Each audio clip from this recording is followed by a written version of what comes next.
Bueno, gracias a Dios estamos en Juan de nuevo. Estamos en el capítulo 11, donde nos quedamos la semana pasada, y vamos a empezar.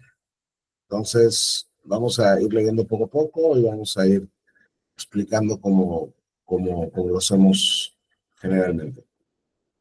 Ahora, vamos a partir de una premisa. Jesús, cuando se encarna y viene a la tierra, él sigue siendo Dios, pero se hace hombre también. Entonces, por eso decimos que Jesús es verdaderamente Dios y verdaderamente hombre. Como hombre, él tiene relaciones sociales. Entonces, como hombre, él también tiene amigos. Y hay un grupo de 3 hermanos que son sus amigos.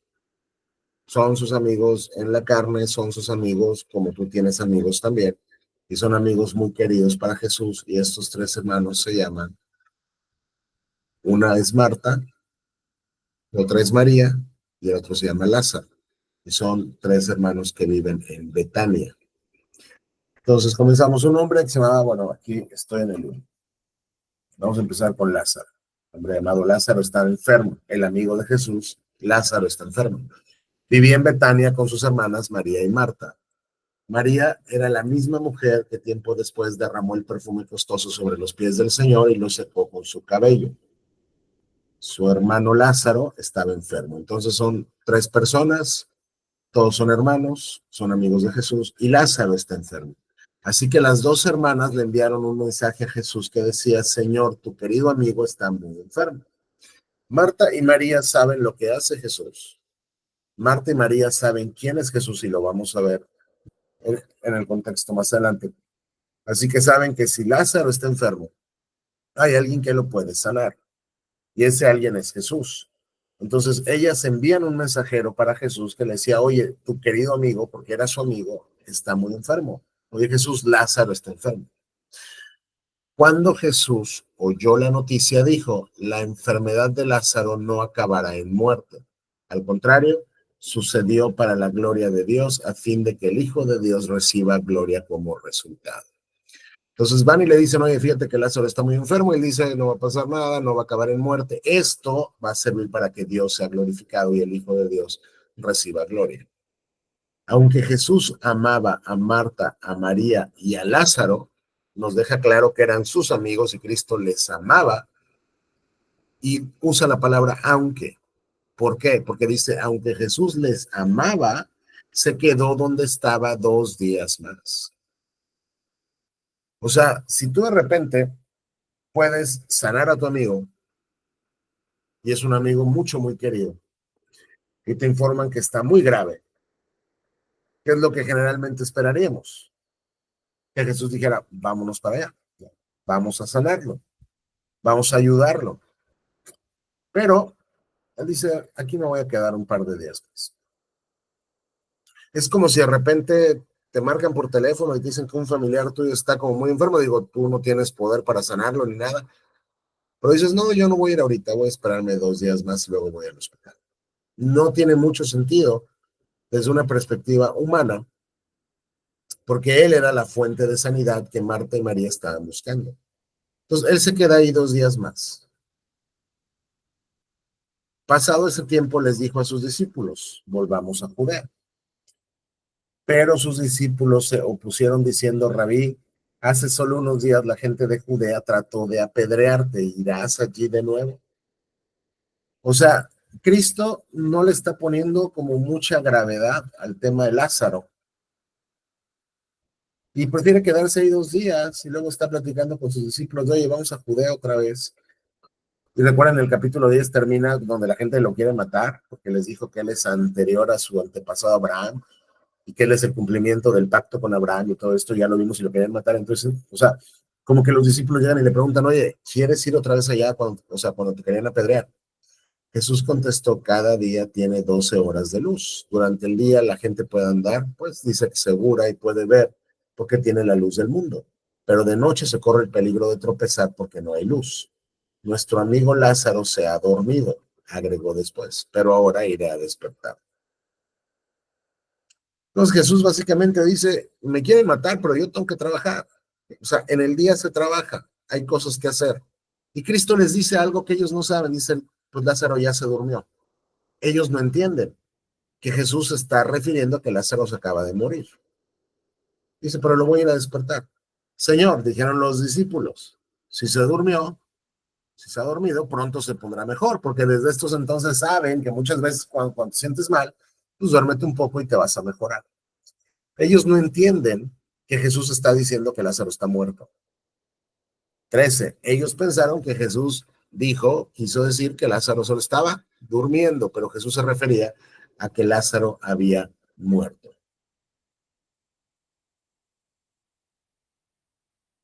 Por eso les dijo claramente, Lázaro está muerto. Y por el bien de ustedes me alegro de no haber estado allí, porque ahora ustedes van a creer de verdad. Vamos a verlo. Es decir, Jesús espera hasta que Lázaro se muera. No va a sanarlo. Él espera hasta que él pues fallezca, que es lo peor que nos puede pasar humanamente a todos. Pero Cristo sabe lo que va a hacer, entonces él está muy tranquilo, dice, vamos para allá, lo voy a despertar, vamos a verlo. Y esto va a ser por el bien de ustedes. Y ya nos dijo antes que la enfermedad de Lázaro estaba para dar gloria a Dios y que el Hijo del Hombre reciba gloria como resultado. Sin embargo, aquí Lázaro ya murió y Cristo se los dice de manera muy clara. Y qué bueno que yo no estuve ahí. Lo que está diciendo es, yo me alegro de no haber estado allí para no sanarlo. O sea, noten lo que el Señor está diciendo. Me alegro de no haber estado allí para no sanar a Lázaro. Ahora ya se murió. Qué bueno por ustedes. Porque ahora sí van a ver algo que les va a hacer creer de verdad. Vamos a verlo. Tomás, al que apodaban el gemelo, les dijo a los otros discípulos, vamos nosotros también y moriremos con Jesús. Como ya saben que los quieren matar por allá, dicen, bueno, pues si él va, pues vamos, y al final vamos a morir con él también nosotros. Cuando Jesús llegó a Betania, llegan y le dicen que Lázaro ya llevaba 4 días en la tumba. Una persona con 4 días en la tumba ya está muy muerta. Entonces, él todavía en lo que llega para allá, pues pasa más tiempo. Entonces, lo que vemos aquí en un principio es, tienes a unos amigos de Jesús, uno de ellos se enferma gravemente, las hermanas de este chico dicen, Jesús lo puede sanar, manda a buscar por él, y él dice, ok, todavía no voy a ir. Y Jesús espera que muera. Entonces, por ejemplo, del capítulo, del versículo 4 más o menos al versículo 6, del versículo 4 al versículo 6, donde Jesús dice, me quedo aquí 2 días más. Hay una paradoja aparente en la respuesta que Jesús tiene ante la enfermedad de su amigo, porque nos dice que Jesús amaba a Lázaro y a sus hermanas, pero aún con ese amor que les tiene, él decide retrasar su llegada. Ahora, ¿cuál es la clave para interpretar esto? Es el versículo 4, cuando dice, esta enfermedad no es para muerte, sino para la gloria de Dios.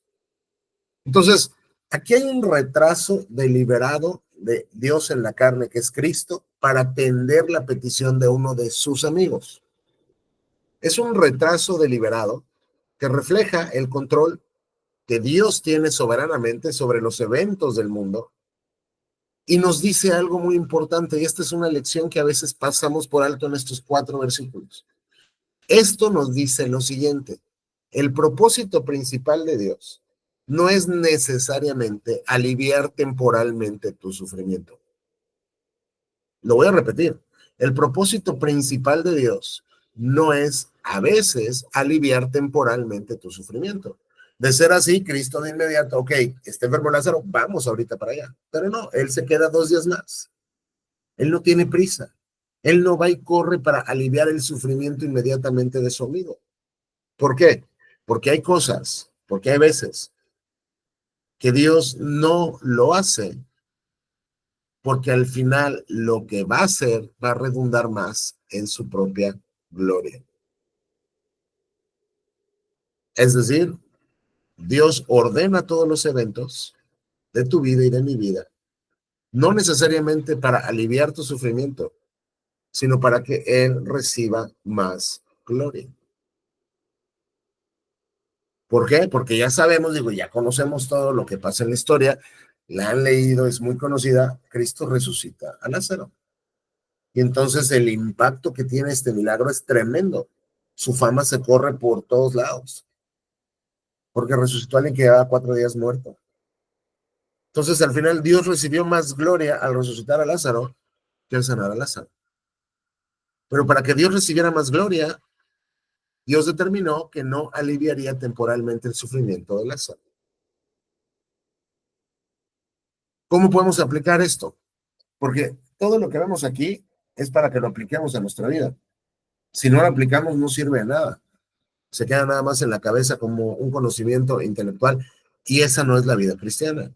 La vida cristiana es forjar tu vida con base en las escrituras. Entonces, por ejemplo, ¿cómo lo podemos aplicar?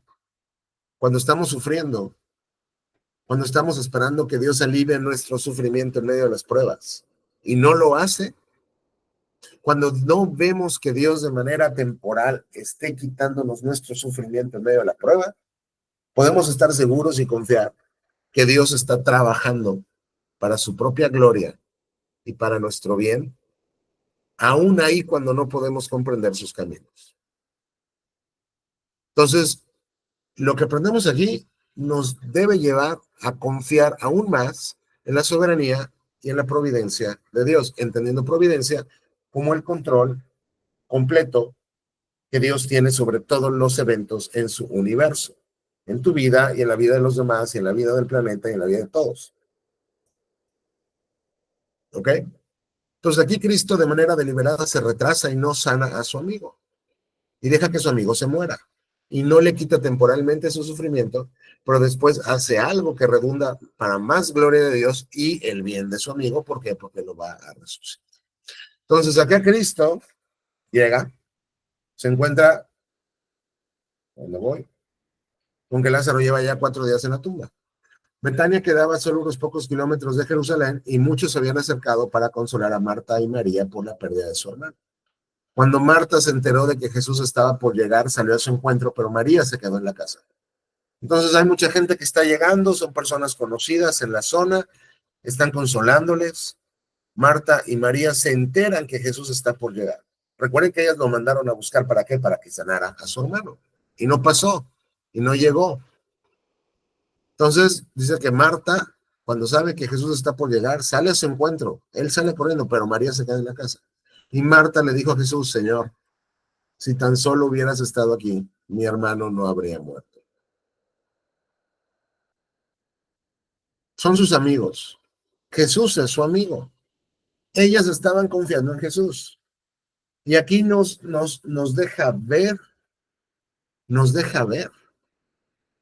un poco de, no podemos decir que Marta se está quejando con el Señor, pero sí un poco de expresarle su dolor de: Señor, por algo te mandamos llamar, por algo te buscamos, para que esto no pasara. Pero aún así, vemos que Marta tiene fe en el Mesías. Dice: pero aún ahora, yo sé que Dios te dará todo lo que le pidas. Ok, pues no llegó para cenarlo, pero yo no lo sé, dice Marta. Sé que todo lo que tú le pides a Dios, o sea, Dios te lo va a conceder. Implicando que Marta espera que aún Jesús haga algo cuando su hermano lleva 4 días en la tumba. Entonces Jesús le contesta: tu hermano resucitará. De manera muy clara, Cristo le dice: tu hermano resucitará. Y Marta contesta: o sea, pues sí, es cierto, responde Marta, resucitará cuando resuciten todos en el día final. Ella entiende teología, ella sabe que está predicha una resurrección de los muertos. El Antiguo Testamento era muy clara, te dice que los muertos van a volver a vivir. Entonces, bueno, sí, Señor, yo sé que resucitará, pero al final, en el día final, al final de los tiempos, cuando todos resuciten, Jesús le dijo: yo soy la resurrección y la vida.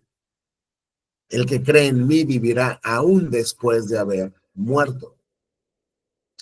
Y Cristo otra vez nos muestra aquí otro de sus momentos: yo soy. Como que nos dijo, yo soy la puerta, yo soy el buen pastor, yo soy el pan que descendió del cielo. Acá nos dice, bueno, yo soy el camino, la verdad y la vida, lo vamos a ver después, pero acá nos dice, yo soy la resurrección y yo soy la vida. Es decir, la vida soy yo, la vida está en mí. El poder de la resurrección soy yo. Yo doy nueva vida, yo resucito. El que cree en mí vivirá aún después de haber muerto. ¿Qué está diciendo Jesús? Todo el que vive, ajá, perdón, 26, todo el que vive en mí y cree en mí jamás morirá. ¿Lo crees, Marta? Cristo está diciendo, el poder de la resurrección y de la vida está en mí. Si tú crees en mí, aún después de haber muerto físicamente, seguirás vivo. Y todo el que vive y cree en mí jamás morirá. Aquí, desde luego, la implicación es eternamente. Porque recordemos que la muerte es vista en la Biblia como esa separación de Dios. Separación de la presencia favorable de Dios. Todos vamos a morir físicamente. El rey David, que es el antecesor de Jesús, él desde luego que creía en el Mesías que vendría, él creía en Jesús y fue justificado por su fe, pero él se murió físicamente. Sin embargo, él está vivo porque creyó en Jesús. Y después del siglo de la culminación de los tiempos, él resucitará para vida. Entonces, lo que Jesús le está diciendo a Marta es, el que cree en mí no tiene la muerte como el destino final de su vida. ¿Lo crees? Sí, Señor, le dijo ella, siempre he creído que tú eres el Mesías, el Hijo de Dios, el que ha venido de Dios al mundo. Esta es una declaración absoluta de deidad.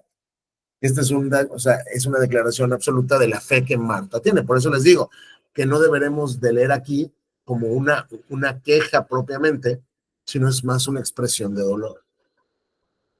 Porque ella cree, dice, incluso cuando murió, yo sé que Dios puede hacer lo que tú quieras. Y luego ella reafirma su convicción de que Él es el Mesías, Él es el siervo sufriente de Isaías 53. Él es el Hijo de Dios, el que es uno con Dios y que ha venido de Dios al mundo. Entonces, ella reafirma su fe en Jesús.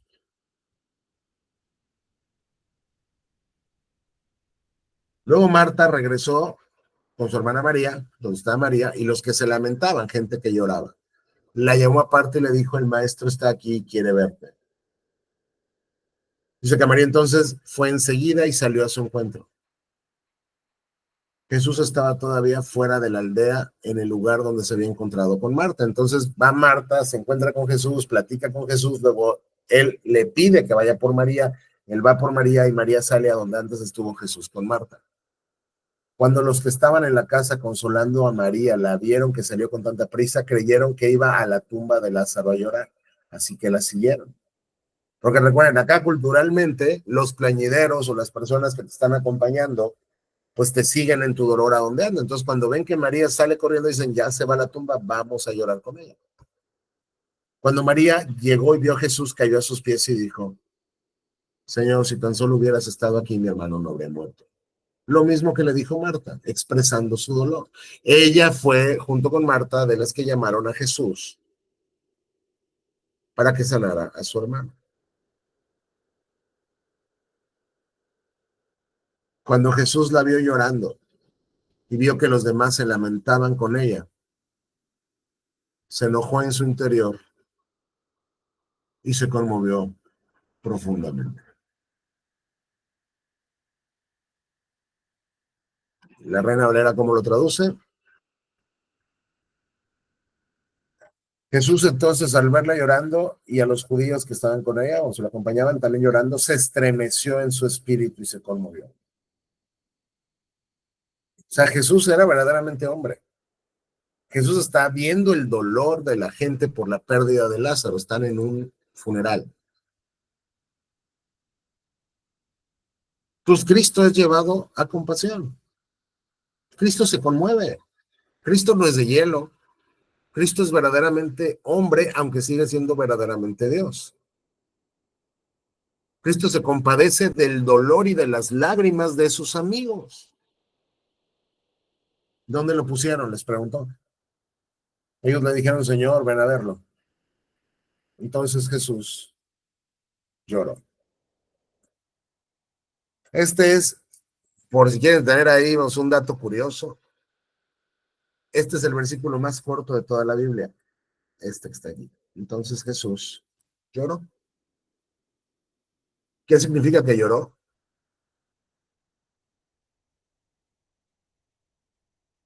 Que era humano, que era hombre, como tú y como yo. Tú lloras, yo lloro, él llora. Es decir, el hecho de que Cristo es Dios no elimina ni un ápice su humanidad y la capacidad que tiene como hombre de compadecerse del dolor de los hombres.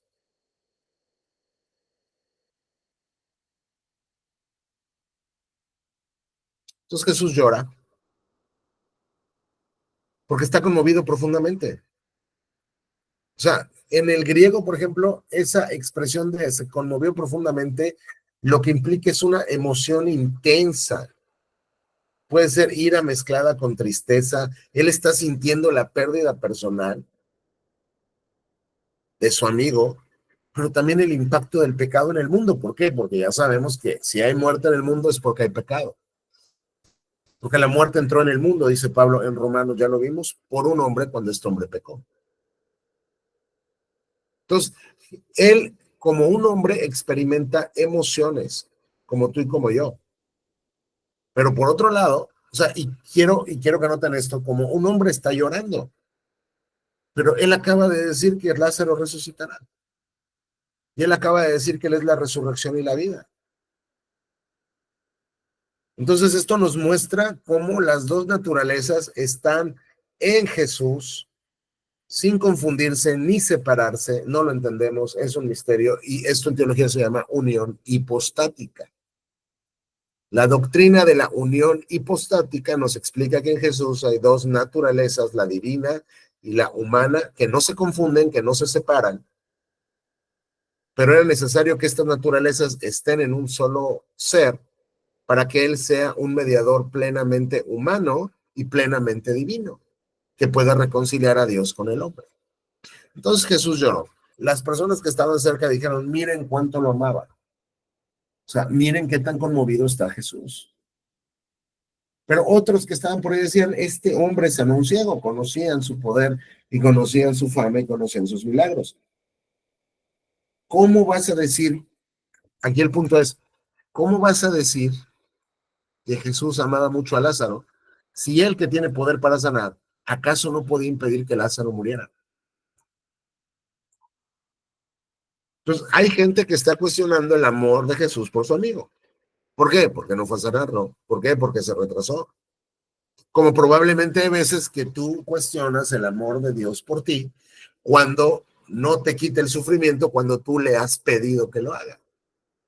Porque te está pasando por un periodo de prueba y recuerda muchas veces para que Él reciba más gloria implica no quitar temporalmente, inmediatamente tu sufrimiento. Porque recuerda, el fin de absolutamente todo esto es la gloria de Dios. Su amor es el fin, digo, el medio es el amor que Cristo tiene por ti, pero la gloria de Dios es el fin. Entonces, aquí hay gente que está poniendo en duda lo que está pasando. Oye, ¿cómo vas a decir que Jesús amaba mucho a Lázaro? Si mira, el que sana enfermos, pues no lo sanó. 38 dice, Jesús estaba todavía enojado cuando llegó a la tumba, una cueva con una piedra que tapaba la entrada. Corran la piedra a un lado, les dijo Jesús. Entonces Cristo llega por fin a la tumba, llega por fin a donde pusieron a Lázaro y pide que muevan la piedra. Entonces Marta, la hermana del muerto, protestó, Señor, hace 4 días que murió, debe haber un olor espantoso. Marta dijo, Señor, no lo hagas, ¿por qué? Porque ya tiene 4 días ahí. Cuando quites la piedra, pues va a oler bastante, bastante feo.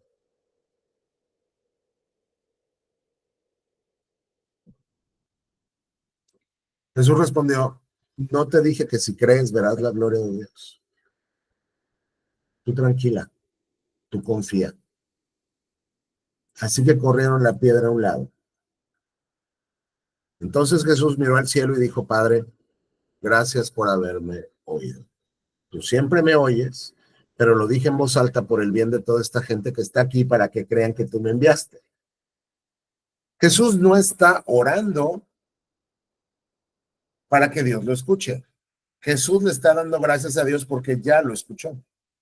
Y dice Cristo, yo sé que siempre me oyes y no tendría ni que decírtelo en voz alta, pero lo estoy haciendo en voz alta para que toda esta gente que está aquí escuche lo que estoy haciendo, para que crean que tú me enviaste. Recuerdan, por favor, y aquí quiero que participen, esto es algo que ya vimos, recuerdan cuál es el propósito del Evangelio de Juan. ¿Cuál es el propósito que Juan tiene al escribir su Evangelio?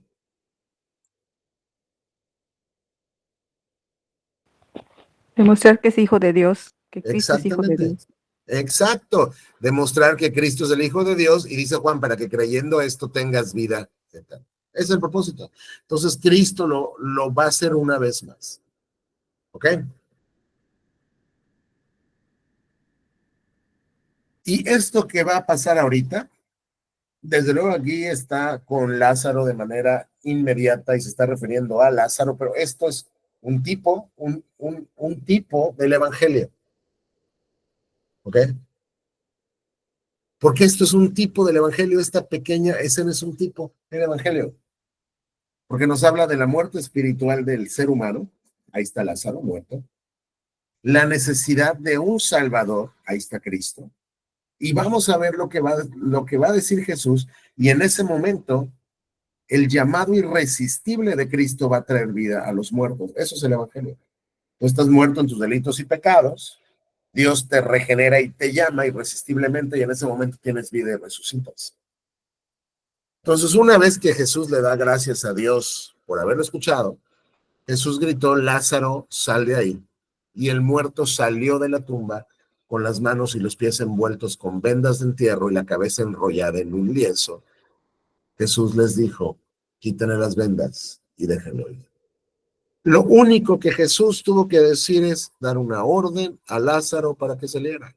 Y al momento de que Cristo llama a Lázaro de manera irresistible, Dios le da vida. Y esa vida levanta al cadáver. Y el cadáver se incorpora. Después de 4 días de estar muerto, el cadáver sale. Esto por eso es un tipo de la regeneración. Tienes a una humanidad muerta en sus delitos y pecados. Tienes a Dios que lanza un grito soberano, vive, y entonces en ese momento tú despiertas a la vida espiritual y Dios te da fe y Dios te da arrepentimiento y tienes vida eterna.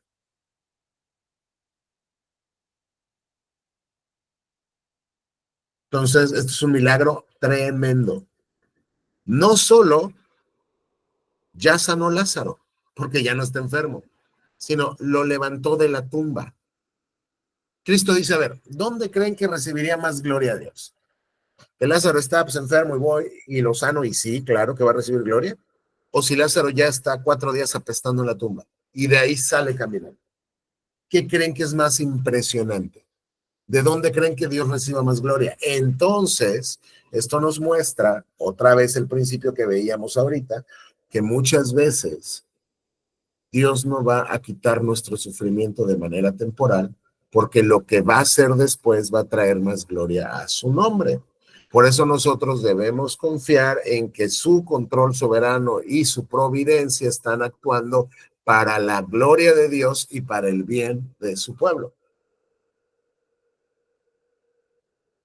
Oye, Señor, tiene mucho que te pido por mi esposo, por mi esposa, por la situación económica, por esta enfermedad y no me respondes y esto sigue, ya no aguanto. Dios sabe lo que está haciendo. Él te está llevando a situaciones donde Él va a glorificarse y Él va a hacer lo que más gloria dé a su nombre. Y es lo que pasó aquí. Al ver lo que sucedió, muchos de los que estaban con María creyeron en Jesús, pero otros fueron a ver a los fariseos para contarles lo que Jesús había hecho. Entonces hay dos grupos. Aún viendo este milagro tan, digo, yo te aseguro, y lo sé porque así es, nunca has visto a un muerto resucitar. ¿Qué pasaría si un día ves uno? Bueno, yo creo que sería un milagro absolutamente, o sea, impresionante. Que tienes a una persona ahí parada ahí vamos, ahí en el ataúd y solo dice, párate. Y de repente el muerto se levanta a la orden de alguien. Esto sería algo inaudito, insólito. Y hay gente que viendo esto creyó, este es el Mesías, como dijo Marta, este viene de Dios, este es el Hijo de Dios. Pero otros, en lugar de creer, fueron a contarles a los fariseos, que saben que son los enemigos del Señor. Entonces los principales sacerdotes y los fariseos convocaron al Concilio Supremo, al Sanedrín, que es el órgano regulador de la religión en Israel. Entonces convocan una junta de emergencia. ¿Qué vamos a hacer? Se preguntaron unos a otros. Sin duda ese hombre realiza muchas señales milagrosas. Noten que los fariseos no están poniendo en tela de juicio los milagros. Ellos reconocen y saben que Jesús está haciendo muchas señales milagrosas, pero ellos no creen. ¿Por qué? Porque ya lo hemos dicho en este estudio desde que empezamos, los milagros no cambian el corazón del hombre. Los milagros no dan fe. Los milagros no garantizan que vas a creer. Los milagros solamente sirven para identificar a una persona, para que escuche su mensaje. Y Dios mandó estos milagros con Jesús, con algunos profetas y con los apóstoles para validar su mensaje mientras ellos estaban redactando la Biblia. Una vez que la Biblia está cerrada y Dios acabó de escribir, Dios ya no trabaja de esta manera. Dios puede hacer milagros, Dios puede hacer el milagro que Él quiera. Hoy Dios puede resucitar a un muerto, Dios puede resucitar a los muertos que quiera, pero ya no es la forma ordinaria de Dios de trabajar. Es decir, ya no tiene gente que de manera profesional, como Jesús, los profetas y los apóstoles, hagan milagros para que su mensaje sea validado por medio de estas señales. Pero aquí vemos que los fariseos sí saben lo que Jesús está haciendo y reconocen que hace muchas señales milagrosas. Si lo dejamos seguir así, dentro de poco todos van a creer en él. Ellos ven a Jesús como un peligro porque no quieren que más gente crea en él. Tienen miedo de que más gente crea en él, entonces el ejército de Roma vendrá y destruirá tanto nuestro templo como nuestra nación. No, y entonces cuando la gente crea en él y digan que es el Mesías, como es el rey de los judíos, pues se van a rebelar contra Roma y entonces vendrá Roma y los va a matar. A los fariseos no les importa el Mesías, les importa su cuota de poder, su posición, sus prerrogativas, sus privilegios. Caifás, quien era el sumo sacerdote en aquel tiempo, dijo, no saben de qué están hablando. No se dan cuenta de que es mejor para ustedes que muera un solo hombre por el pueblo y no que la nación entera sea destruida. Caifás lo que está diciendo aquí es, ¿saben qué? Es momento de matarlo ya. Es mejor que matemos a uno a que luego todos nos muramos. Pero lo que Caifás no sabe, nos dice Juan, es que no dijo eso por su propia cuenta. Como sumo sacerdote en aquel tiempo, fue guiado a profetizar que Jesús moriría por toda la nación. Y no solo por esa nación, sino que moriría también para congregar y unir a todos los hijos de Dios dispersos por el mundo. Dice, él no sabe lo que dijo, pero fue guiado por Dios para que dijera lo que iba a ser verdad. Él dijo, oye, es mejor que muera un solo hombre por el pueblo y no que toda la nación sea destruida. Justo eso es lo que Dios quiere hacer, que Jesús muera por la nación, pero no solo por la nación de Israel étnica, sino por los gentiles también. Por eso dice, para congregar y para unir a todos los hijos de Dios que han sido seleccionados por Dios desde la eternidad pasada, que están dispersos en todas las naciones del mundo. Es decir, nos deja muy claro que Jesús va a morir por los hijos de Dios. Jesús va a morir por su pueblo. Jesús no va a morir por cada ser humano que ha pisado este planeta. Jesús va a morir por aquellos que son parte de su pueblo, por aquellos que el Padre le entregó y por aquellos que él tiene la misión de salvar. Dice, y para que esto sea más irónico y para que veas el sentido del humor que tiene Dios, Dios usa a uno de los enemigos de Cristo para profetizar sin que él se dé cuenta.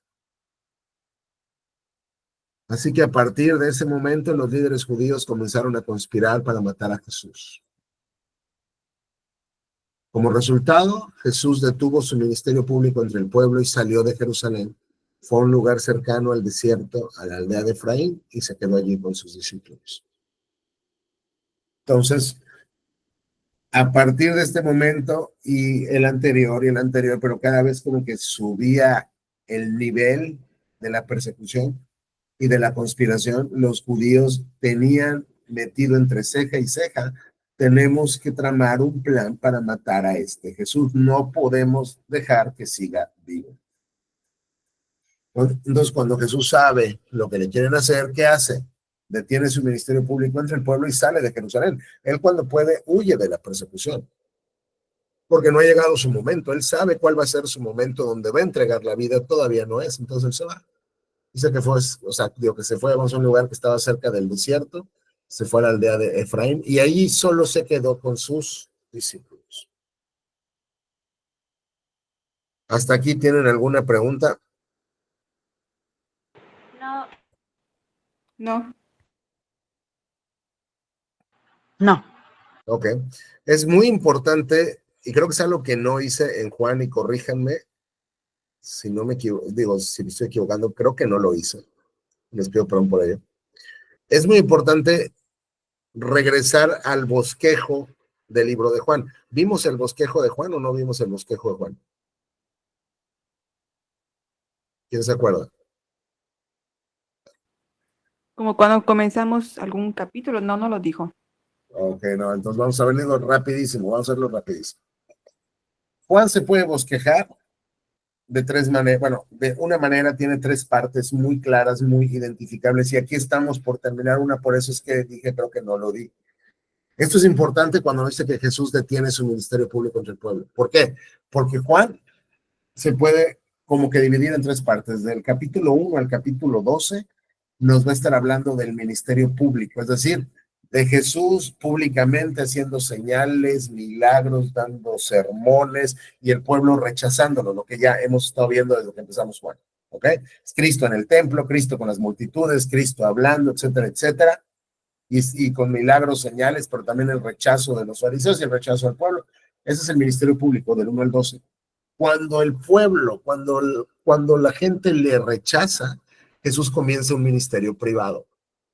Y ese ministerio es del 13 al 17. Ahí Jesús ya se olvida de las multitudes y se dedica a darles instrucción a los 12. Y se dedica a instruirles y a orar por ellos. Vamos a llegar a Juan 17, me parece que es la oración que como sacerdote hace Jesús por los suyos y es bellísimo. Y luego la tercera parte va del 18 al 21, que tiene que ver con su ministerio principal. Ya es la resolución de su ministerio y ese ministerio principal es su muerte, su resurrección. Entonces, tres partes de Juan, su ministerio público, que justo estamos aquí por acabar el tiempo del ministerio público. Luego Jesús ya se aleja de las multitudes, ya él desecha a las multitudes y se centra solo en sus apóstoles para luego ya dar lugar a su muerte y a su resurrección. ¿Okay? Es lo que quería nada más enfatizar.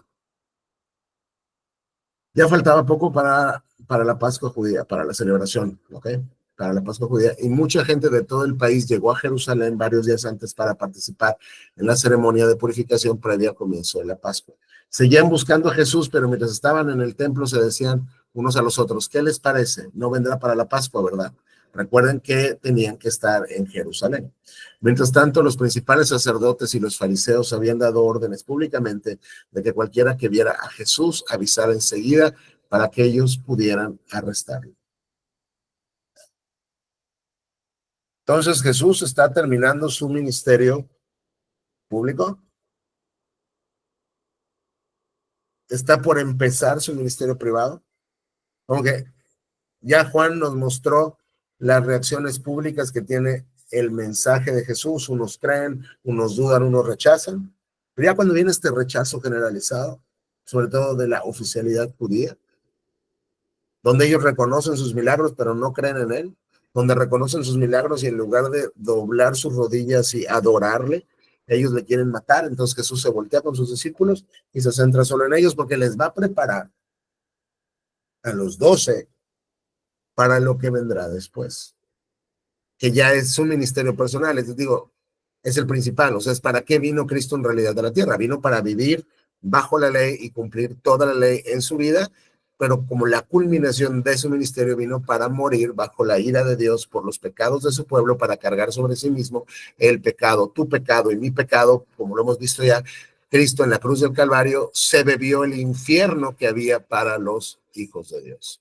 Cristo en la cruz pagó por las culpas y las faltas y los pecados de los hijos de Dios. Ahí estaba mi infierno y tu infierno, y Cristo se bebió de la copa de su Padre llena de su ira hasta la última gota y no dejó nada de ira ni para ti, ni para mí, ni para nadie de su pueblo, y luego resucita entre los muertos, y de esa manera Dios vindica su obra, su ministerio, acepta su sacrificio, y entonces abre un camino nuevo para el cristiano. Dice que esto lo han leído ya, pero solo quiero que lo vinculen con lo que hemos estado viendo del tabernáculo, Éxodo, de los sacrificios. El tabernáculo estaba como que dividido en el atrio, luego estaba ya una carpa con el lugar santo, y detrás del lugar santo estaba el lugar santísimo con una cortina, ¿ok? Y lo mismo el templo después, y ahí estaba el arca. Y solamente el sumo sacerdote podía entrar ahí una vez al año, ¿se acuerdan que lo vimos? Cuando Cristo muere, una de las señales de su muerte, cuando él está muriendo, dice consumado es, dice que la cortina que dividía el lugar santo del Santísimo se rompió, desde arriba hacia abajo, se rasgó, dando a entender que tenemos acceso a Dios, ya no una vez al año, como somos sacerdotes, sino cuando Dios rompe esa cortina gracias a la obra de Jesús, quiere decir, ven, acércate con confianza, ya. Por eso es que siempre es triste cuando vemos todo lo que Dios hizo para que nos pudiéramos acercar a Él de manera confiada y tranquila, estando cubiertos por la obra de Cristo, y no lo hacemos. Y no lo hacemos. Pero bueno, vamos a llegar ahí. Entonces, lo que enfatizamos hoy, creo que de todo esto, es que en Cristo está la resurrección, está la vida. Solo Él tiene poder para dar vida a los muertos, tanto físico como muertos espirituales. Entonces, quiero que pensemos un poco. Por sí mismo, si tú llegabas con Lázaro, o sea, con su cadáver, ¿ok? Por sí mismo, y tú le decías, oye, Lázaro, tienes que hacer algo para que vuelvas a vivir. Y le picabas el hombro, y Lázaro, vive. Él no iba a hacer algo, porque él estaba muerto. Un cadáver no responde. Tú puedes llegar con un cadáver y le puedes patear las costillas y el cadáver no va a responder porque el cadáver está muerto, porque no tiene vida. Ya no hay facultad de respuesta. Y se requirió que alguien llegara y le infundiera vida a aquel que es la vida. Solo Él puede dar vida. ¿Quién puede dar vida? El que es en sí mismo la vida. Entonces, cuando Jesús le infunde vida, el cadáver se levanta sin ningún problema. Ahora, ¿qué hizo el cadáver para volver a vivir? Les pregunto, ¿qué hizo en sí mismo el cadáver para volver a vivir?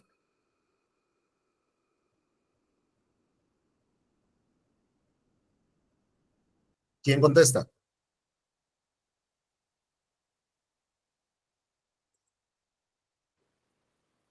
¿Cuál era la pregunta? ¿Qué es lo que hizo el cadáver por sí mismo para volver a vivir?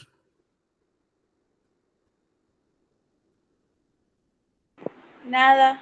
Exactamente. El cadáver está muerto. Él por sí mismo no hizo nada. Pero ¿qué es lo que pasó? Que llegó Dios en la persona de Cristo y le infundió vida y entonces vivió. Es lo mismo con un incrédulo. Es lo mismo con un impío. ¿Qué es lo que tiene que hacer el impío para volver a vivir? Él no puede hacer nada. Él está muerto, dice Pablo, en sus delitos y pecados. No es que está muy enfermo, pero todavía puede hacer algo. No, él no puede hacer nada. Está muerto, es un cadáver. ¿Qué tiene que pasar para que ese cadáver cree en Cristo? Dios le tiene que dar vida. Dios le tiene que infundir vida y entonces Dios le da la fe y el arrepentimiento para que crea. Así como Lázaro no se podía jactar de decir, miren, yo me resucité solito. Así tú y yo no nos podemos jactar de decir, mira, yo sí creí y el vecino no. ¿Por qué? Porque si tú creíste es porque Dios te regeneró de manera soberana sin que tú tuvieras intervención alguna. Y prueba de esa regeneración es que empezaste a tener hambre de Dios y Dios te dio fe y Dios te dio arrepentimiento. Y entonces creíste, lo cual es tu responsabilidad. Pero si Él no te regenera primero, tú no puedes creer. Porque eres un cadáver. Porque estás muerto en delitos y pecados. Entonces vemos que la fe no es una obra humana, sino es un don de Dios, como dice Efesios 2. O sea, Dios es el que da el don de la regeneración, Dios es el que da el don de la fe, Dios es el que da el don del arrepentimiento. Porque vemos que con que Cristo le diga, Lázaro, ven fuera, Cristo tiene la autoridad para que su palabra traiga vida a los muertos. Y por eso les digo que esa pequeña escena cuando Cristo le dice, ven fuera Lázaro, es una ilustración de lo que después vamos a conocer como la doctrina del llamado o de la gracia irresistible. Cuando Dios te llama, no puedes resistirte. Así como Lázaro, digo, así como siendo un cadáver, no puede decirle, no, no me voy a levantar. Cuando Dios, o sea, cuando Cristo le dice, levántate, él se levanta. Cuando Dios te dice, vive, vives. Entonces, cuando Dios nos llama, su gracia es irresistible y nos da vida espiritual. Pero como dice Pablo en Efesios, estamos en un estado de muerte absoluta. Luego también, este pasaje es una ilustración del triunfo final que Cristo tendrá sobre la muerte en la resurrección final. Porque dice, yo soy la resurrección y la vida. Entonces, este milagro de Lázaro es como una ilustración de la resurrección final, nos da esperanza, nos da seguridad en la promesa que Cristo nos hizo, que todo aquel que cree en él no morirá eternamente.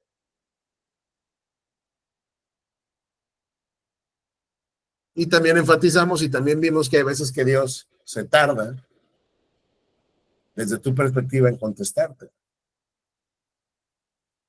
Pero eso al final lo hace cuando lo que hará después va a traer más gloria a su propio nombre. Entonces, si tú estás en una prueba, si yo estoy en una prueba y de repente llevas mucho tiempo pidiéndole a Dios y no ves nada, sigue orando, sigue pidiendo. Tú no tienes nada que declarar, tú no tienes nada que yo declaro, o sea, tú no tienes el fiat divino, tú no puedes declarar nada, tú no eres Dios. Tus palabras no tienen absolutamente ningún poder, tú eres un simple ser humano muerto en delitos y pecados hasta que Dios te regenera. Pero en tu boca no hay el poder creativo. Entonces tú no tienes que declarar nada, tú lo único que tienes que decir es, Señor, te necesito, sálvame. Y ahí cuando Dios todavía no te responde y tú dices, te estás tardando, Él sabe lo que está haciendo.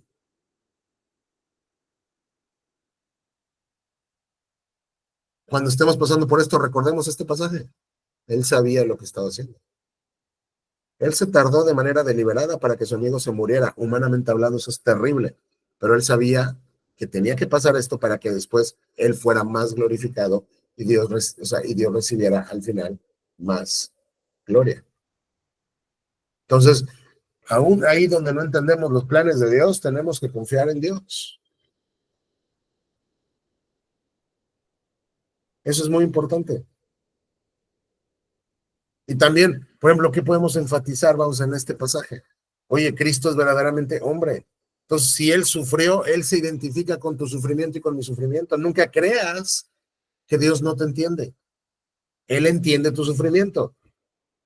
Pero no solo es un hombre que te entiende, sino como es Dios, Él garantiza que tiene poder para salvarte. Esto te debe traer consuelo y esto te debe traer seguridad, porque me entiende y aparte puede hacer algo. Pues que, o sea, porque es verdaderamente Dios y verdaderamente hombre. Otra perspectiva que pudiéramos decir acá, oye, creo que podemos concluir entonces que el sufrimiento no es arbitrario. O sea, el sufrimiento no es arbitrario. Aquí solo nos dice que Lázaro, o sea, bueno, que Lázaro estaba como muy enfermo, pero no nos dice de qué. Yo no sé qué tiene Lázaro, pero estoy seguro que un día empezó a estar enfermo. Y tal vez él se sentía mal y por qué me estaré enfermando y todo esto. Él no sabía en lo que iba a terminar esto. Pero ese sufrimiento que Dios le mandó no fue arbitrario, tenía un propósito redentor, tenía un propósito de mostrar la gloria de Dios en su vida. Entonces, ahí cuando estamos sufriendo y a veces no entendemos lo que está pasando ni por qué está pasando, debemos recordar, Dios no hace nada al azar. La providencia de Dios está tejiendo esto. Algo está logrando Dios, no sabemos qué es. Pero lo que sí nos dice Dios es, confía en mí. Confía en mí.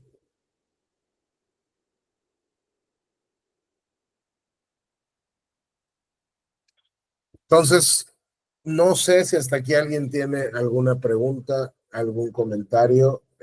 Al final, este capítulo es riquísimo porque se prefiguran, o sea, se tipifican muchas cosas. Está la cruz, está Cristo como la resurrección y la vida, Cristo conquistando la muerte, Cristo dándole vida eterna a su pueblo, Dios llamándonos a postrarnos ante su soberanía, su gloria y su gracia irresistible. O sea, este pasaje tiene mucho, digo, estamos solamente como vamos arañando la superficie del pasaje, porque ya les he dicho que una predicación expositiva forzosamente puedes ver a lo mejor un par, 3 versículos en una hora para realmente estar sacando todo lo que está ahí. No podemos hacer esto, entonces tratamos de dar como un panorama general, pero ir un poquito ahí vamos al detalle, en lo que consideramos es pivotal para entender el punto del pasaje. Entonces, no sé si alguien tiene alguna pregunta, alguna duda, alguna inquietud, por lo menos hasta este momento aquí nos vamos a quedar el día de hoy. Ya Juan 12, si Dios quiere, lo vamos a ver la próxima semana. Y ya con este Juan 12 terminaríamos con esta etapa del ministerio público de Jesús para dar lugar al ministerio privado, donde ya está trabajando de manera muy cercana solo con sus 12 y donde va a venir esta sección donde nos vamos a tardar tal vez un poco más de tiempo porque es bastante larga y está llena de contenido de la oración sacerdotal que Jesús hace por su pueblo. Entonces, no sé si alguien tiene alguna pregunta, alguna duda, alguna inquietud. No. No. No. Ok, perfecto. Bueno, pues si no hay preguntas, dudas ni nada, comentarios, voy a terminar con la grabación. Un momento, por favor.